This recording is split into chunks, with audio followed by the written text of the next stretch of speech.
ఇదేందన్నా ఇడికి తీసుకొచ్చినావు? నమస్కారం అమ్మా. అన్నా నాకు అర్థమైతలేదు, వీడికి ఏం తీసుకొచ్చినావు? మా అమ్మాయి పెళ్లి కదా నవీను. ఇది మీ అమ్మాయి పెళ్లికి బంగారం వీడియో కొండకి వచ్చినావా? చూడమ్మా, నువ్వు అడగాగు. నాకు మా అమ్మాయికి ఒక వడ్డాను, ఓకేనా, నెక్లెస్లు, గొలుసులు, ఉంగరాలు, ఏవైతే వెరైటీస్ అన్ని చూపించమ్మా. అన్నా నీకు మెంటలా? అంతంత బంగారం కావాలంటే ఎన్ని పైసలు తెలుసా నీకు? మరి అడిగావు కాబట్టి నువ్వు చెప్పు, ఎన్ని పైసలు అవుతాయి? ఒక 70-80 లక్షల దాకా అవుతుందన్నా. 70-80 లక్షలు? అవును. అదే వెంకటరమణ కట్టుగాజుల్లో నువ్వు ఊహించవు, 8 నుంచి 10 లక్షల్లో నేను చెప్పిన ఐటమ్స్ అన్ని వచ్చేస్తాయి. 8 నుంచి 10 లక్షల తరుగు మజూరికే కదా అంత పైసలు అవుతుంది. నీకు కొద్ది బ్రెయిన్ బాగా పనిచేస్తుంది.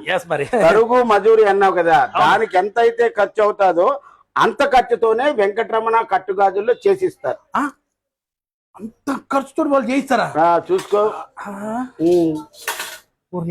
అవును సార్, ఇప్పుడు మనకి ఇదే వడ్లానం మీరు ప్యూర్ గోల్డ్ లో చేయించాలంటే మినిమం 250 గ్రాములు అవుతుంది. అవును, 250 గ్రాములు అయ్యే వడ్లానాన్ని మేము ఓన్లీ 50 గ్రాముల్లోనే చేసిస్తాం సార్. అంటే ఎంత కాస్ట్ అవుతుంది ఇప్పుడు? మీకు 50 గ్రామ్స్ అంటే మీకు ఈ రోజు ప్రైసింగ్ వచ్చేసరికి నియర్ బై ఒక 3.5 lakhs అవుతుంది. అదే అక్కడ కొంటే మీకు అదే మీరు ప్యూర్ గోల్డ్ లో కొనాలంటే 250 గ్రాములు. 250 గ్రాములు అంటే మినిమం మీకు ఎంత లేదన్నా కూడా ఒక 50 లక్షలు పడుతుంది. బయటకు వేస్తున్నా. ఎందుకంటే బయటకు పోవడం కాదు, మీ ఫ్రెండ్స్ కి, అదే బంధువులకి చెప్పి తీసుకొని రా. దానికే వెళ్తున్నా. నువ్వు ఇక్కడ ఉండి మా వాళ్ళందరూ తీసుకొని వస్తా. మేడం కొత్త కొత్త వెరైటీస్ అని తీసి పెట్టండి, వచ్చి కొనుక్కొని పోతాను. అసలు కొత్త కొత్త వెరైటీస్ ఎక్కడ ఉంటాయి అమ్మా? నువ్వు చెప్పినవన్నీ ప్యాక్ చేసాయి. మీకు క్యాష్ కావాలా, కార్డు కావాలా?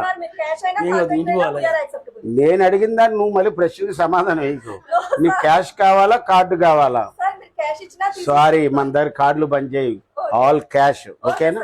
గుడ్ లక్ అమ్మా. హలో.